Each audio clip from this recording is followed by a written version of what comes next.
Hello दोस्तों, मैं लवलेश श्रीवास फिर से एक बार लवलेश मैथ से मैं आपका स्वागत करता हूं। दोस्तों, आज हम प्रॉफिट एंड लॉस का चैप्टर देखने वाले हैं और पूरा बेसिक से देखेंगे दोस्तों, है ना। साथ ही आपको नए पैटर्न पर जिस प्रकार से व्यापम ने बार बार सवाल पूछ रहा है उसी प्रकार के पैटर्न में आप लोगों के लिए लेकर आया हूं, जो आपके आगामी एग्जाम के लिए बहुत ही ज्यादा इंपॉर्टेंट हो रहा है। बार बार व्यापम क्या करे, यही पैटर्न के सवाल बार बार पूछते जा रहा है। आप देख पा रहे हैं कि जितने भी सवाल मैं डिजाइन किया हूं ये सब के सब नए सवाल है और आने वाले एग्जाम में यदि इन सवालों को कर लिया जाए तो मैं समझता हूं कि आप 100% यहां से आपको फायदा देखने को मिलेगा, क्योंकि जब भी वो सवाल पूछेगा तो इस प्रकार के सवाल पूछ सकता है। ये आपके नए नए सवाल है, ऐसे सवाल वो बार बार क्या रहा है पूछते जा रहा है। तो हमारा काम भी है कि इन ऐसी इस प्रकार के सवालों को हम क्या करें, हल करें, इस प्रकार के सवालों को देखें और व्यापम की जो माइंड सेट है उस माइंड सेट के हिसाब से हमको आगे के एग्जाम की तैयारी करना है।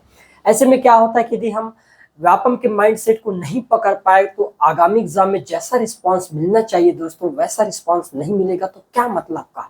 ठीक है, हम चाहते हैं कि आपका श्योर सिलेक्शन हो, है ना। जो भी आपके क्वेश्चन आए उन क्वेश्चनों को आप अच्छे से डील कर पाओ और ज्यादा से ज्यादा नंबर लेकर आओ। क्लियर है दोस्तों? तो हम आज शुरुआत करते हैं एकदम बेसिक से। आखिर प्रॉफिट लॉस के कौन कौन से ऐसे केस है जिनको जानना आज के डेट में, आज के व्यापम के नए पैटर्न के डेट में कितना जरूरी है, ये हम आज के क्लास में देखेंगे और कंटिन्यूस क्लास को हम जारी रखेंगे। तो ये हमारा पहला चैप्टर है प्रॉफिट एंड लॉस। क्लियर दोस्तों? लाभ और हानि, आप सभी को पता है कि लाभ और हानि में क्या होता है, लाभ कब होगा, हानि कब होगा, ये सब आप जानते हैं। तो पहला देखेंगे हम क्रय मूल्य। भाई क्रय मूल्य क्या होता है? तो क्रय मूल्य मतलब खरीदी मूल्य, सीपी, कॉस्ट प्राइस।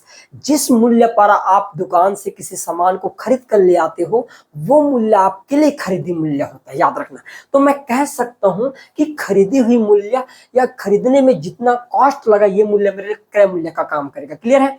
एक होता है विक्रय मूल्य। अब आपके पास मान लो कोई सामान है और उस सामान को आप किसी दूसरे व्यक्ति को बेचना चाह रहे हो तो ये मूल्य आपके लिए क्या होगा, विक्रय मूल्य। लेकिन यदि मैं दुकान के संदर्भ में देखूं तो आप यदि ग्राहक हो तो ग्राहक के लिए मान लो आप संतूर के साबुन खरीदने जा रहे हो दोस्तों, है ना। दुकानदार से आपने 10 रुपए के एक संतूर साबुन खरीदे तो ये संतूर साबुन जो हुआ उसका कीमत वो आपके लिए क्रय मूल्य हुआ, लेकिन वही कीमत उस दुकानदार के लिए विक्रय मूल्य होगा। तो कई सारे केस में ऐसा भी बन सकता है कि एक ही मूल्य क्रय मूल्य का भी काम कर सकता है और एक ही मूल्य विक्रय मूल्य का काम कर सकता है। बस अंतर इतना है कि खरीदने वाले के लिए क्रय मूल्य और बेचने वाले के लिए वही मूल्य विक्रय मूल्य होता है। क्लियर है? अंकित मूल्य की यदि हम बात करें दोस्तों, अंकित मूल्य क्या होता है? तो आप देखे होंगे दुकानों पर जाओगे, जब बड़े बड़े जो दुकान होते हैं कपड़ा वगैरह की दुकान है तो वहां पर एमआरपी लिखा रहता है, MRP rate, maximum retail price. Maximum retail मतलब उससे ज्यादा पर कोई दुकानदार सामान बेच नहीं सकता, है ना। एक सूची मूल्य होता है, वास्तविक मूल्य नहीं होता। वास्तविक मूल्य तो आपका क्रय मूल्य भी नहीं होता, है ना। लेकिन जितना मैन्युफैक्चरिंग में जो कॉस्ट आया होगा वो उसका वास्तविक मूल्य होगा। खरीदने वाले के लिए वही क्रय मूल्य, बेचने वाले के लिए विक्रय मूल्य। और जहां पर हमको कुछ छूट दे दिया जाता है, मैंने कहा आप कई बार दुकान गए होंगे तो आप देखे होंगे कि भाई एक एमआरपी रहता है, वहां पर कुछ डिस्काउंट दिया जाता है ना, तब हम उसको खरीदते हैं, तब उसके बाद वो क्या बनता है, विक्रय बनता है। तो वही एमआरपी वाला जो रेट होता है वो अंकित मूल्य होता है। क्लियर है? आगे बढ़ते हैं। लाभ कब होता है? भाई किसी व्यक्ति को लाभ कब हो सकता है? तो मेरे दोस्तों हमेशा एक चीज याद रखना, जब आप कम के सामान को ज्यादा में बेचोगे। मैंने 100 रुपये में कोई सामान खरीदा और 120 रुपये में फलाना को बेच दिया, तब मैं कह सकता हूं कि मुझे लाभ हुआ है। भाई मेरे पास एक्स्ट्रा पैसा आ गया ना, 20 रुपए ज्यादा में बेचा तो मुझे क्या होगा, लाभ होगा। तो लाभ के कंडीशन में हमेशा याद रखना दोस्तों, विक्रय मूल्य ज्यादा होगा क्रय मूल्य से। मैंने कहा कि भाई मैंने 100 में कोई सामान खरीदा, है ना, और उसको कितने में बेच दिया, 120 में बेच दिया, है ना। ये खरीदा और इसको क्या कर दिया, मैंने इधर बेच दिया और ये बेच दिया। तो मैंने एक चीज तो देख लिया कि भाई जो विक्रय मूल्य है वो क्रय मूल्य से क्या है, ये ज्यादा है। ज्यादा है तो इसी को हम लिख सकते हैं 120 ज्यादा होगा किससे, 100 से।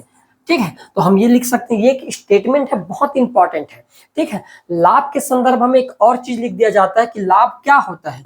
तो दोस्तों याद रखना, लाभ बराबर होता है विक्रय मूल्य माइनस क्रय मूल्य में अंतर करने पर जो प्राप्त राशि होता है, ये क्या होता है हमारे पास लाभ, और लाभ कभी भी निगेटिव नहीं हो सकता।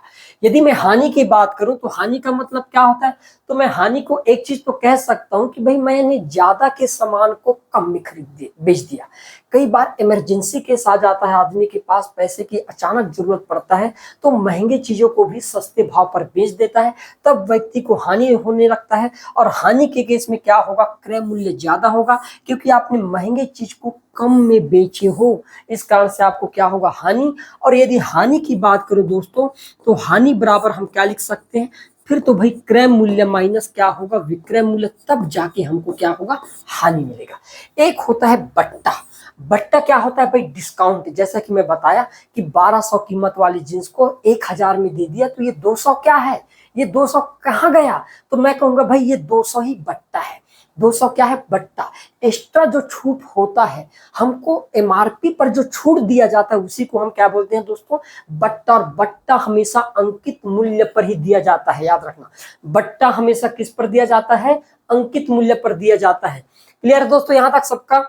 आगे बढ़ते हैं, देखो अगला सवाल। फिर यहाँ पर अगला कॉन्सेप्ट का क्रय मूल्य का फार्मूला क्या होगा, तो क्रय मूल्य का फार्मूला होता है दोस्तों विक्रय मूल्य गुणा 100।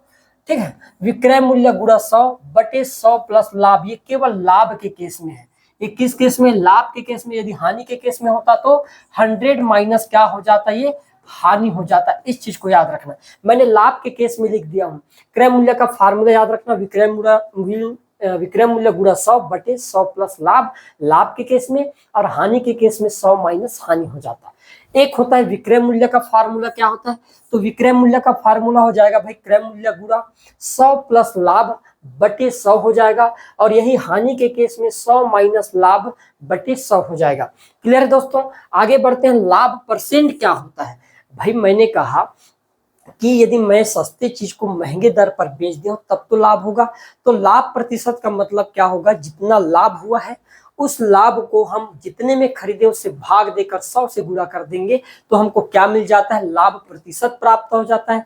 उसी प्रकार हानि प्रतिशत क्या होता है, भाई मैंने महंगे चीज को सस्ते दर पर बेच दिया तो मुझे हानि हो गया। क्लियर है, तो ये जो हानि हुआ है वो जितने में खरीदा हूं, क्योंकि हमेशा खरीदी मूल्य के साथ ही लाभ और हानि प्रतिशत की कंपैरिजन या गणना किया जाता है दोस्तों, इस चीज को भूलना नहीं है।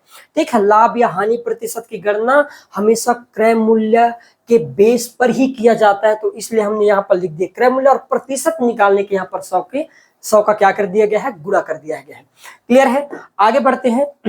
बट्टा प्रतिशत क्या किया होता है, तो बट्टा प्रतिशत होता क्या है दोस्तों, एक तो आपको एक चीज पता रहना चाहिए कि बट्टा हमेशा अंकित मूल्य पर दिया जाता है, और बट्टा से देने के बाद जो डेटा प्राप्त होता है, जो राशि प्राप्त होता है, वो किसी भी खरीदार के बेचने वाले के लिए विक्रय मूल्य होता है। तो बट्टा देने के बाद हमेशा विक्रय मूल्य प्राप्त होता है। तो बट्टा प्रतिशत बराबर क्या होगा, मैंने कहा बट्टा बटे अंकित मूल्य, क्योंकि बट्टा दिया किस में जाता है, अंकित मूल्य पर दिया जाता है। तो बट्टा बटे अंकित मूल्य गुणा 100, ये इसका फार्मूला। ये भी एकदम रटे हुए होने चाहिए। आज के दौर में यदि आपको फाइट करना है तो ये जितने भी कॉन्सेप्ट लिखाया हूं बहुत ही मोस्ट इंपॉर्टेंट है, और साथ में मैं सवालों को भी डील करूंगा और नए नए सवाल भी आपके सामने रखूंगा। क्लियर है, तो यहाँ पर हम देखेंगे, ये हो गया बट्टा। यदि मान लो मैंने कहा विक्रय मूल्य निकालना है, वो भी अंकित मूल्य के थ्रू। मैंने अभी बताया था कि जब अंकित मूल्य पर बट्टा देता है, मैंने कहा 1200 एमआरपी वाले वस्तु पर मैंने 200 रुपए का डिस्काउंट कर दिया। कितने का, 200 रुपए का। तो 1000 जो है ये क्या है, ये एसपी, इतने पर तो बेचेगा ना वो, है ना। ये तो एमआरपी हुआ। भाई कोई भी दुकानदार 1200 के सामान को 200 का छूट देने के बाद कितने में बेचेगा, तो आप कहोगे भाई 1000 रुपए में तो बेचेगा। तो ये क्या होगा, एसपी। तो अंकित मूल्य निकालने के लिए हम क्या करेंगे, विक्रय मूल्य ज्ञात करने के लिए अंकित मूल्य गुणा 100 माइनस बट्टा इंटू 100, ये इसका फार्मूला हो जाता है। किस केस में, अंकित मूल्य के केस में, जब आपको विक्रय मूल्य ज्ञात करना हो तो। वैसे तो विक्रय मूल्य के दो फार्मूला हो गए। पहला फार्मूला हम यहाँ पर देख लिए थे कि भाई विक्रय मूल्य का फार्मूला क्रय मूल्य के केस में, क्रय मूल्य और विक्रय मूल्य में यदि आपको बोला जाए तब ये वाले फार्मूला लगाना है। लेकिन मान लो मैं अंकित मूल्य के साथ इसी का कंपेयर करूं तो फार्मूला क्या हो जाएगा, अंकित मूल्य गुणा 100 माइनस बट्टा बटे 100 के बराबर हो जाता है। क्रमिक बट्टा क्या होता है भाई, लगातार छूट, एक छूट के बाद फिर से उसमें छूट दे दिया जाए।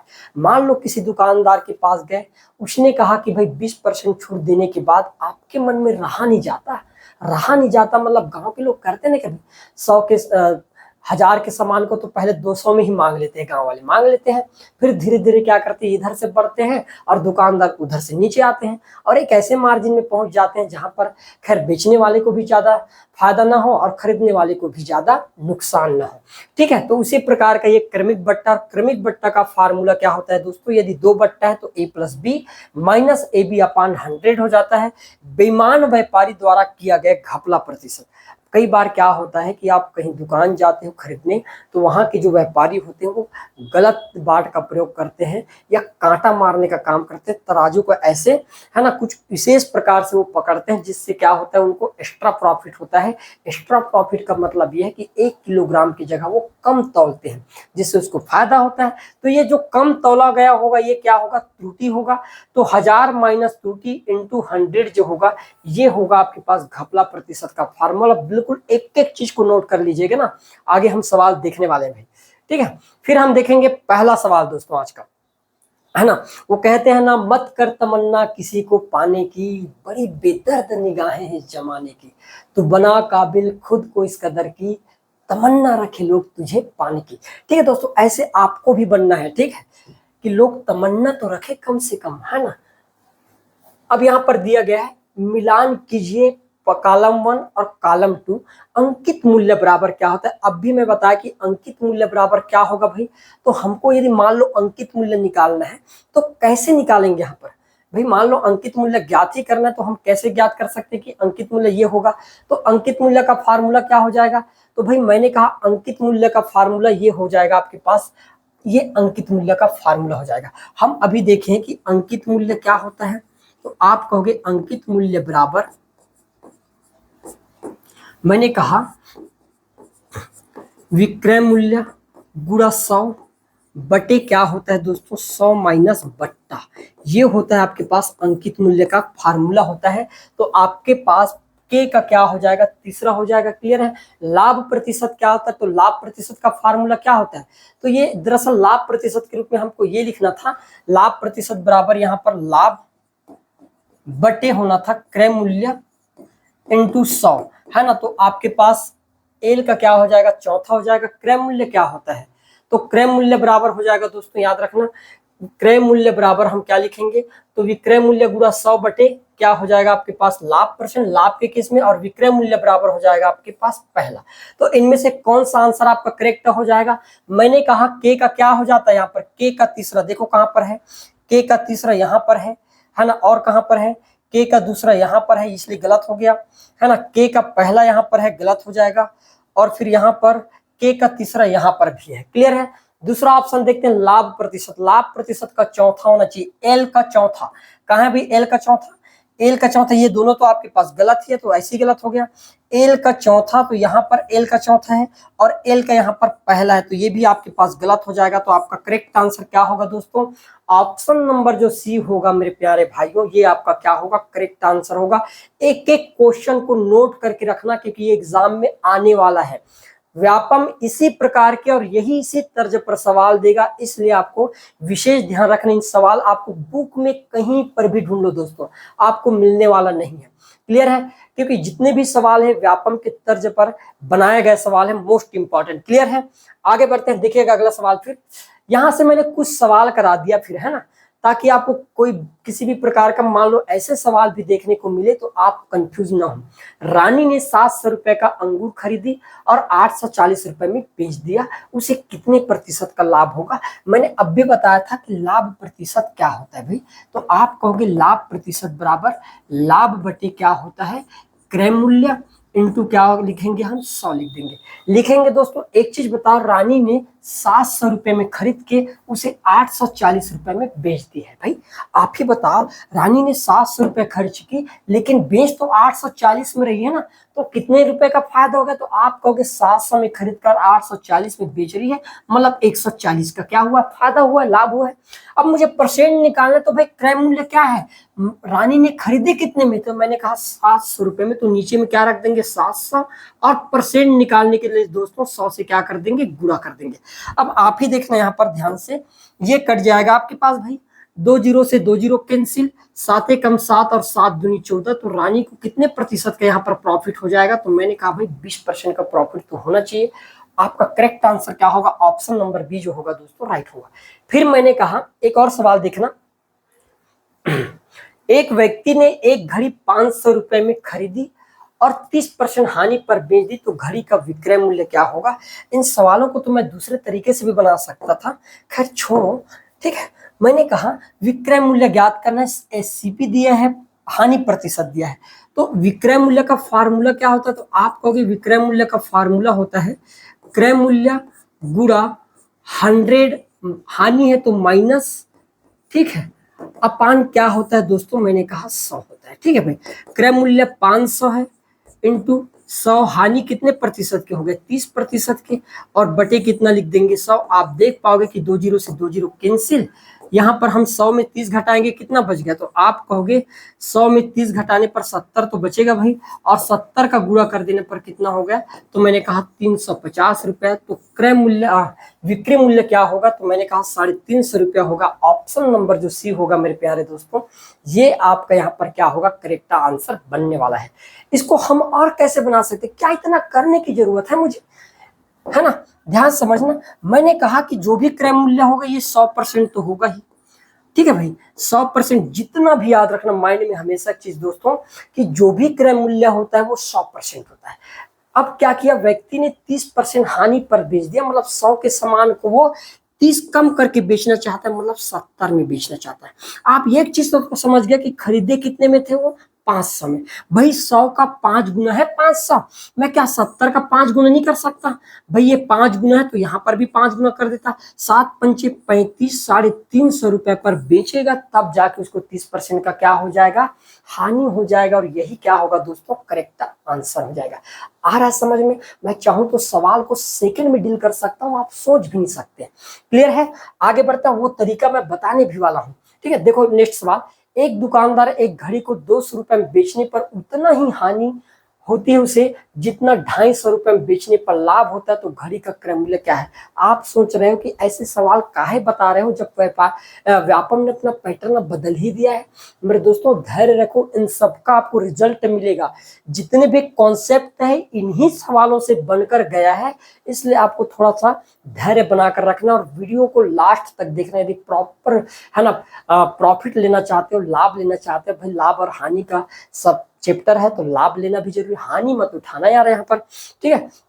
मैंने कहा कि एक दुकानदार को एक घड़ी को 200 रुपए में बेचने पर उतनी ही हानि हुआ। पहली बार बेचा भाई ये SP1 कितने में? मैंने कहा 200 में, तो इसको मैंने कहा X% की हानि हो गई, ठीक है। फिर उसने क्या किया? इसी को 250 रुपए में बेच कर देखा, तो पहले जितना लाभ हो जाता है, तो अब X% का क्या हो गया? लाभ हो गया। अब मेरे प्यारे दोस्तों सवाल कुछ भी हो आपसे छूटने चाहिए, माइनस और प्लस में अंतर 2x का होगा। मैंने कहा 200 और 250 में अंतर 50 का होगा। आप एक चीज तो देख चुके होंगे कि 2x की वैल्यू 50 है, मतलब x की वैल्यू 25 जरूर होगा। होगा कि नहीं होगा भाई? होगा, है ना। जब 2x का मान 50 है तो x का मान 25 होगा। क्रय मूल्य पूछा है तो मेरे प्यारे दोस्तों हानि वाले में जोड़ देना है, 25 जोड़ने पर कितना हो गया? 225, और यही क्या हो जाएगा? उसका क्रय मूल्य।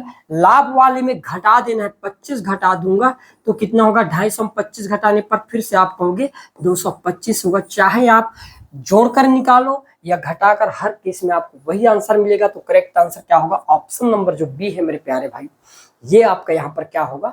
करेक्ट आंसर होगा। आ रहा समझ में? आगे बढ़ते हैं, देखो अगला सवाल। फिर ये सेम सवाल है ना। इस सवाल को समझना, यहाँ से बहुत मोस्ट इंपॉर्टेंट आगामी एग्जाम के लिए कॉन्सेप्ट बनाया जा सकता है और आपको देखने को भी मिलेगा, ठीक है। तो इस सवाल को तो देखना बहुत जरूरी है। देखिए, किसी व्यापारी ने अपने वस्तुओं को 75 रुपए में बेचकर उतना ही प्रतिशत लाभ कमाया, उतना ही प्रतिशत लाभ कमाया जितना क्रय मूल्य है। इसका मतलब ये बोलना चाह रहा है कि भाई जो लाभ प्रतिशत है, मैं ये कह दूं आपको कि लाभ प्रतिशत किसके बराबर होगा? क्रय मूल्य के क्या है? बराबर है, ठीक है, क्रय मूल्य के बराबर है। तो अब ऐसे सवालों को कैसे डील करोगे? तो मैंने कहा कि यहाँ पर जो भी दिया है विक्रय मूल्य तो दिया है 75, दिया भी 75 रुपए, ठीक है। मैंने कहा कितना दिया है? 75।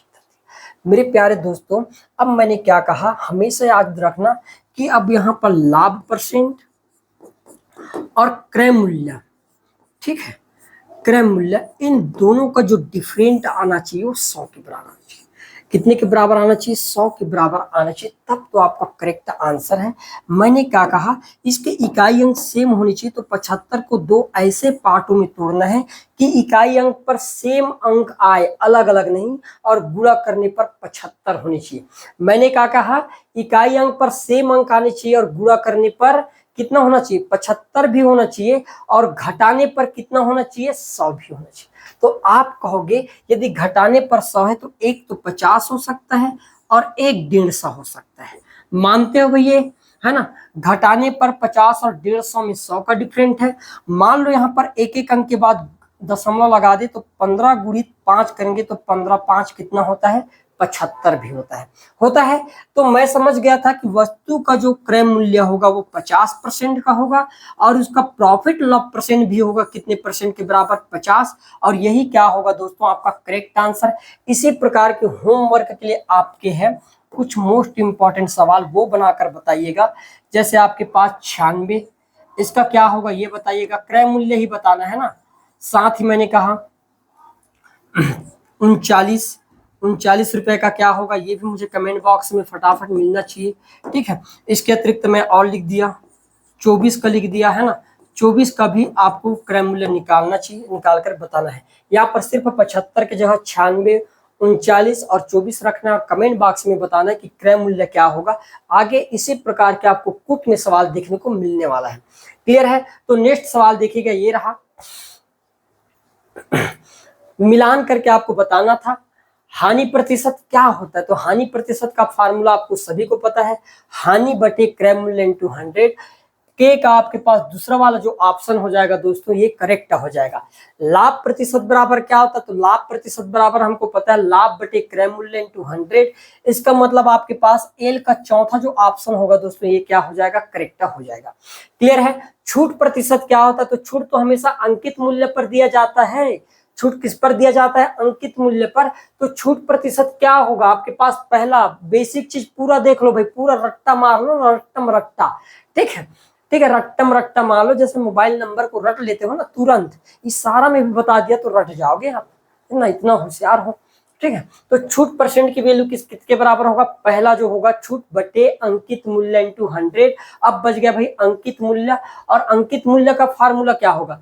तो लाभ बटे क्रय मूल्य इंटू 100, नहीं, है ना। अंकित मूल्य का फार्मूला क्या होगा? तो देखो अंकित मूल्य को किस रूप में लिख दे इस बार। यहाँ पर समझने वाली बात है कि एन की वैल्यू यदि अंकित मूल्य आप पढ़े तो अंकित मूल्य को आप कैसे लिखोगे? तो अंकित मूल्य बराबर हमको इतना तो पता था कि अंकित मूल्य बराबर भाई विक्रय मूल्य इंटू क्या लिख देते हैं? 100 बटे क्या लिखा जाता है? 100 माइनस क्या लिखते हैं? छूट।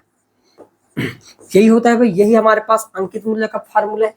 लेकिन इस ऑप्शन में सूची 2 में कहीं पर ऐसा फार्मूला दिख रहा है? नहीं दिख रहा है।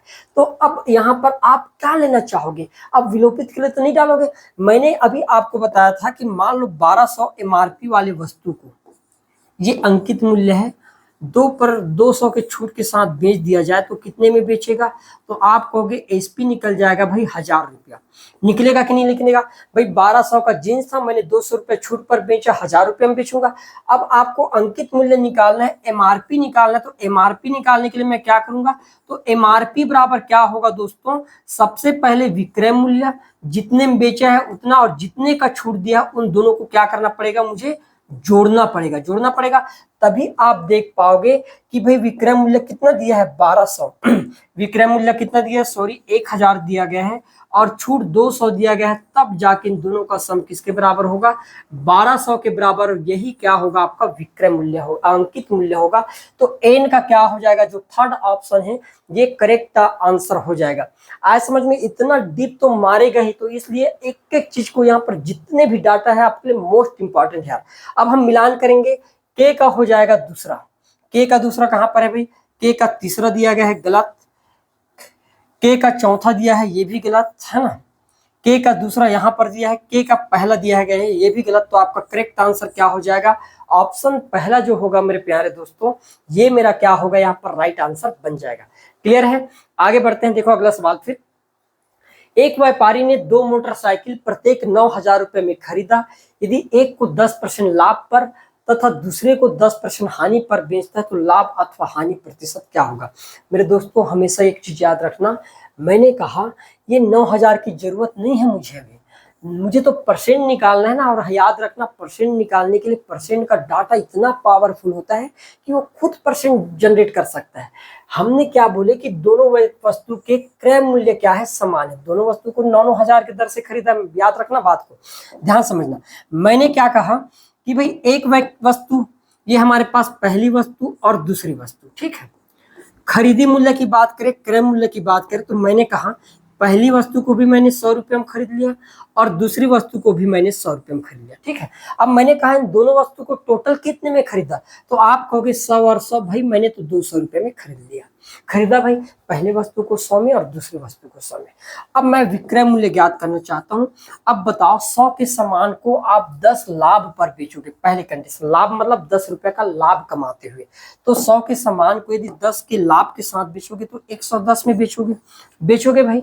फिर मैंने कहा 100 के सामान को 10% हानि पर बेच रहा है दूसरे वस्तु को, तो 100 के सामान को आप 10 के हानि पर बेचोगे तो बेचोगे कितने में, तो आप कहोगे भाई 90 में। तो मैंने कहा दोनों को मिलाकर कितने में बेच दिया, पहले को तो 110 में बेचा और दूसरे को 90 में बेचा। तो मैं कहूंगा 110 और 90 को जोड़ने पर कितना हो गया, 200 हो गया। तो मैं एक चीज तो समझ गया, मैं 200 में खरीदा था और 200 में बेच दिया, तो मुझे ना तो लाभ होगा और ना हानि। क्या लिख सकता हूँ, ना लाभ होगा न हानि। तो एक चीज हमेशा याद रखना दोस्तों मेरा, जब दो वस्तुओं के विक्रय मूल्य समान हो, एक को X% लाभ और दूसरे को X% हानि, कहने का मतलब है कि वस्तु के क्रय मूल्य खरीदी मूल्य बराबर होने पर समान लाभ प्रतिशत और समान हानि प्रतिशत पर बेचा जाए तो पूरे सौदे में किसी व्यक्ति को कोई लाभ नहीं होता, ना तो लाभ होगा और ना हानि होगा। इस चीज को गांठ बांध के रख लेना, क्योंकि ये कई कॉन्सेप्ट का एक हिस्सा बन सकता है। क्लियर है, याद है सभी को, ठीक है ना भाई, नोट करते जाना। देखिएगा अगला फिर। एक दुकानदार ने 2 रेडियो सेट प्रत्येक 792 की दर से, देखो बेचा है बोला गया है, यहाँ पर बेचा था, उस सवाल में खरीदा था, ठीक है, यहाँ पर बेच रहा है। इस तरह से एक पर 10% लाभ और दूसरे पर 10% की हानि होती है, तब उसे क्या होगा। तो मेरे प्यारे दोस्तों हमेशा याद रखना, जब दो वस्तुओं को समान मूल्य पर बेचा जाए, मैंने इससे पहले क्या लिखाया था, लिख लेना, नोट कर लेना। जब दो वस्तुओं को समान मूल्य पर खरीदा जाए, एक को समान लाभ प्रतिशत पर और दूसरे को समान हानि प्रतिशत पर बेचा जाए, तो इस पूरे सौदे में ना तो लाभ होता है और ना हानि होता है। लेकिन मैं ये कहूँ आपसे कि दो वस्तुओं को समान मूल्य पर बेचा जाए और एक को 100% के लाभ पर, दूसरे को 1% की हानि पर, तो हमेशा हानि होता है दोस्तों। क्या होता है, हानि होता है। और हानि प्रतिशत का फार्मूला क्या होगा, तो मैंने कहा हानि प्रतिशत का फार्मूला होता है x²/100। और क्या होगा, हमेशा हानि होगा। यहाँ पर x की वैल्यू 10 है, तो 10 का स्क्वायर बटे 100 कितना हो जाएगा, तो आप कहोगे भाई 10 का वर्ग तो 100 हो गया, और 100 को यदि मैं 100 से भाग दे देता हूं तो कितना आ जाएगा, आप कहोगे 1% तो आएगा। तो कितने परसेंट की हानि होगा यहाँ पर, 1%। इसका क्या होगा मेन स्ट्रक्चर तो मैं बता देता हूं, है ना। मैंने कहा कि ये सीपी है और ये एसपी है, भाई ध्यान समझना मेरी बात। पहले को 10% के लाभ पर, मतलब मैं 100 के सामान को बेच दिया 110 पर, ठीक है। दूसरे सामान को बोला गया है, ये पहला सवाल है ना, 10% की हानि पर, मतलब मैं कहूंगा कि अब 100 के सामान को बेच दिया कितने में, 90 पर। भाई 10% छूट के साथ तो इसी प्रकार बेचूंगा ना मैं। अब बोला गया कि ये तो बराबर है भाई, दोनों को मैं तो समान मूल्य पर खरीदा बेचा हूं, एक को 110 में और दूसरे को 90 कैसे हो सकता है, जब मैं दोनों को समान मूल्य पर बेचा हूं। तो मेरे प्यारे दोस्तों मैं क्या करूंगा, ये वाले 9 का गुणा ऊपर में कर दिया और ये वाले 9 का ऊपर में और ये वाले 11 का गुणा नीचे वाले में कर दूंगा। तो अब आप कहोगे कि ये 9 11 99, 990 और 11 99, ये भी 990। अब हो गया भाई दोनों विक्रय मूल्य बराबर हुआ। यदि 9 का गुणा इधर करता हूं तो ये हो जाएगा आपके पास 9 का गुणा करने पर 900 में खरीदा, और दूसरे को 11 गुणा करेंगे तो 1100 में दूसरे को खरीदा। अब आप देख पाओगे कि इस दोनों सामान को 900 और 1100 2000 में मैंने खरीद लिया, और बेच कितने में दिया, तो 900 990 करके कितना हो गया आपके पास, तो आप कहोगे 1880 रुपए में बेच दिया। अब बताओ 2000 में खरीद कर 1880 में बेचूंगा तो भाई मुझे 20 रुपए का हानि होगा, कितने में, 2000 रुपए में। और परसेंट निकालने के लिए 100 से गुणा करेंगे दोस्तों, तो आप देख पाओगे कि 20 से 20 कैंसिल, और 20 से 20 कटेगा तो कितना आएगा, 1% की हानि तो होगा। तो ये इसका बेसिक स्ट्रक्चर था। क्लियर है, आगे बढ़ते हैं। यहां से सवाल आएगा तो किस प्रकार से, ये है वहां यहां से आने वाले सवाल। ठीक है, देखिएगा, एक व्यापारी 2 साइकिल ₹1 प्रति साइकिल की दर से खरीदता है। ठीक है भाई, ₹1 प्रति साइकिल की दर से खरीदता है। यहाँ पर देखो ₹1 प्रति साइकिल की दर से क्या किया, खरीदा है, मतलब खरीदी मूल्य क्या है, बराबर है। एक को 20% लाभ पर और दूसरे को 20% की हानि पर बेच देता है, तो व्यापारी को पूरे सौदे में क्या होगा। अब भी मैं बताया था दोस्तों कि जब कोई व्यापारी 2 वस्तुओं को समान मूल्य पर खरीदे, है ना, और एक को X% लाभ पर दूसरे को X% हानि पर बेचे, तो इस पूरे सौदे में ना तो लाभ होता है ना हानि होता है। तो मैं ये कह सकता हूँ कि हानि तो होगा नहीं, हानि होगा नहीं मतलब केवल आपके पास गलत होगा। ठीक है, यहाँ पर बोला गया न लाभ न हानि, ए जो ऑप्शन है ये आपका क्या है दोस्तों, करेक्ट है ना भाई। ना तो इस सौदे में लाभ हो सकता है और ना ही हानि हो सकता है। दूसरा 20 स्क्वायर/100% की लाभ, भाई ना तो लाभ हो रहा है ना हानि, तो ये लाभ कैसे हो सकता है, इसलिए आपके पास एम ऑप्शन भी क्या हो गया, गलत हो गया। लास्ट की यदि हम बात करें, a × 100 + b/100 equal a × 100 - b/100, यहाँ पर तो दोनों केस क्या हो गया, बराबर हो गया।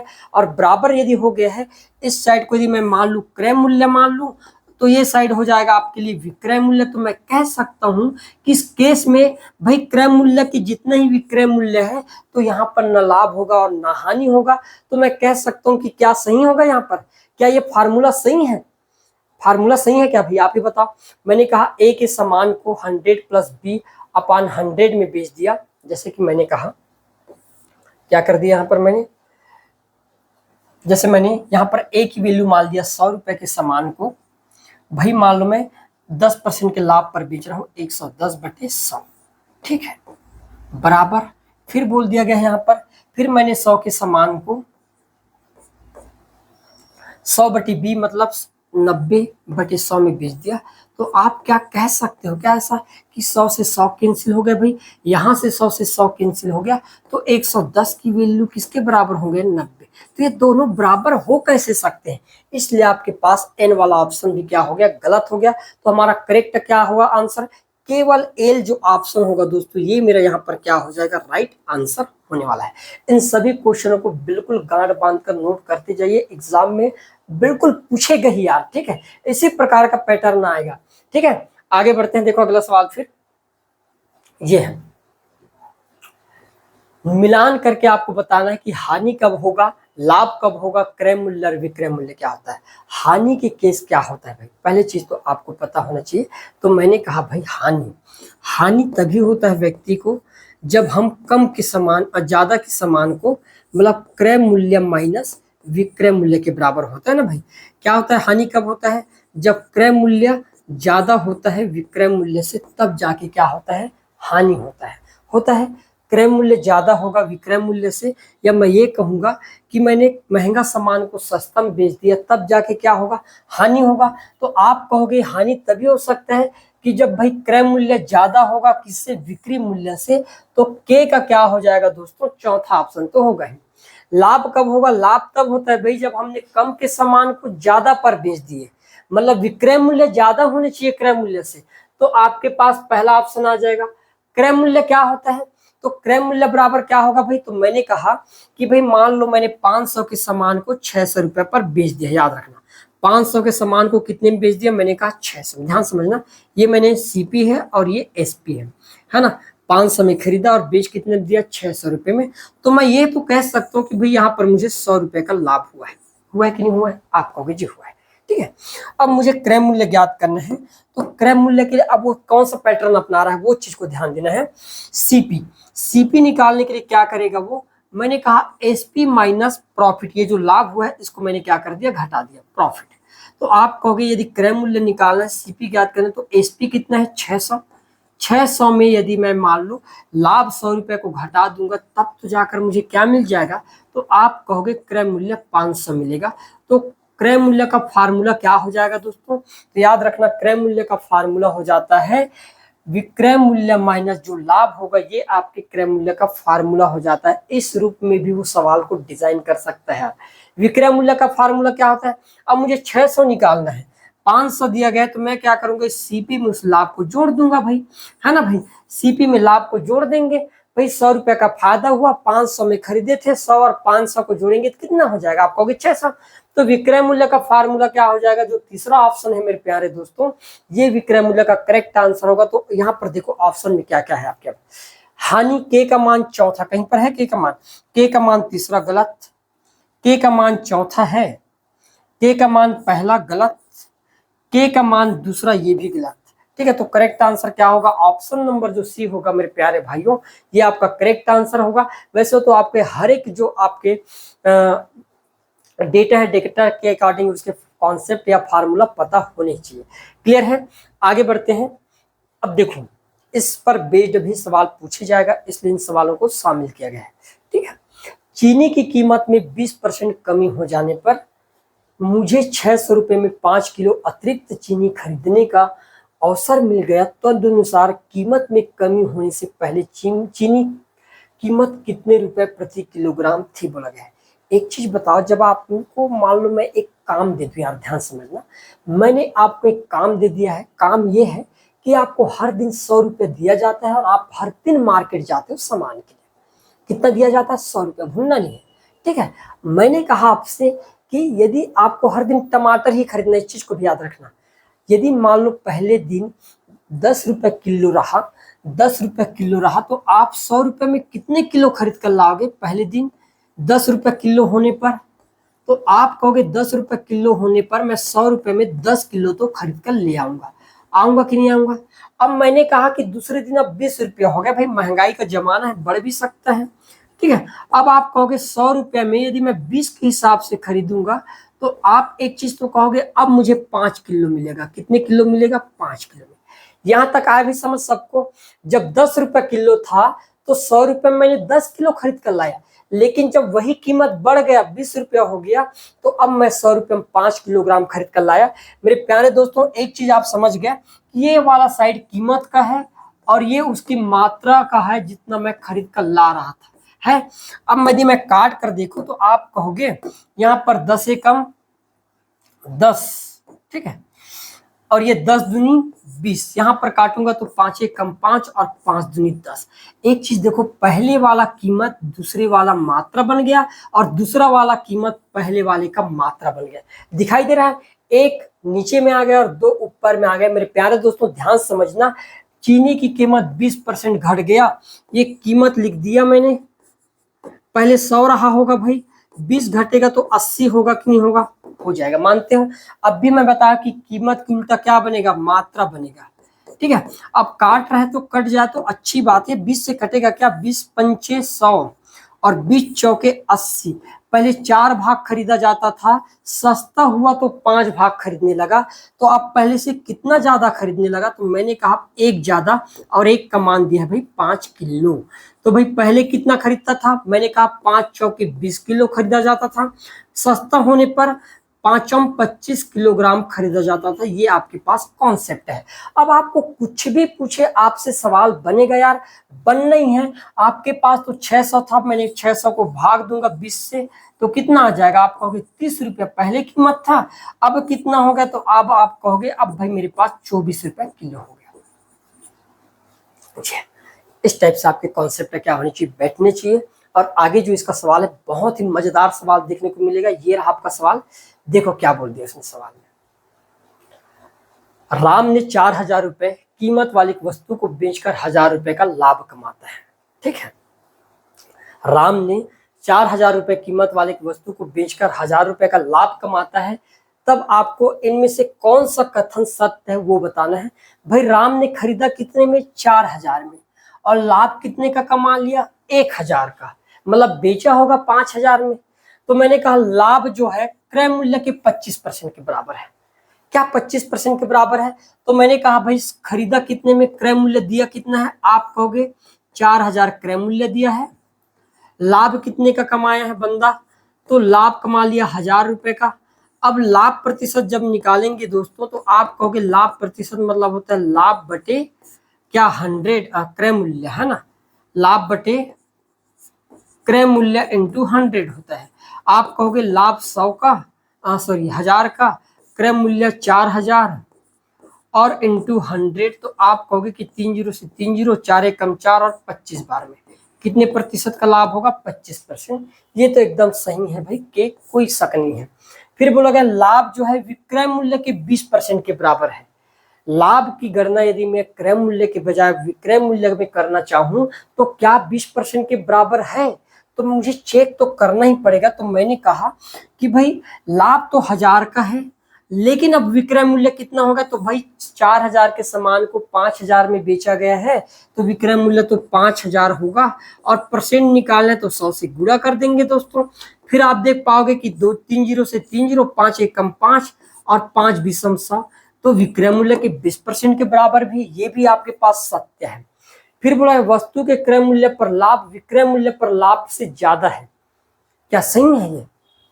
मैंने कहा वस्तु के क्रय मूल्य पर लाभ, वस्तु के क्रय मूल्य पर कितना लाभ हुआ है 25%, लेकिन विक्रय मूल्य पर लाभ कितने का है 20% से क्या ज्यादा है, बिल्कुल ज्यादा भाई, 25 ज्यादा है 20 से, तो ये भी आपके पास क्या हो गया, सत्य हो गया। वस्तु का विक्रय मूल्य क्या 5,000 है भाई, 4,000 के सामान को 1,000 लाभ लेकर बेचोगे, तो ये भी तो आपका सत्य है। तो मैं कहूंगा आपके सभी के सभी ऑप्शन क्या हो जाएगा दोस्तों, करेक्ट हो जाएगा, और यही हमारा क्या होगा, राइट आंसर बनने वाला है। आए समझ में क्यों ऐसा हुआ? सबको डाउट लग रहा था कि ये होगा कि नहीं होगा, लेकिन यही इसका मेन फैक्टर था। क्लियर है? तो आज के क्लास में हम इतना ही देखते हैं, बाकी हम नेक्स्ट क्लास में नए सवालों और बेहतर कॉन्सेप्ट के साथ फिर से मैं आपके सामने हाजिर हो जाऊंगा। क्लियर दोस्तों? धन्यवाद, और फटाफट लाइक और सब्सक्राइब जरूर करें। क्लियर है? धन्यवाद, बाकी नेक्स्ट क्लास में मिलते हैं।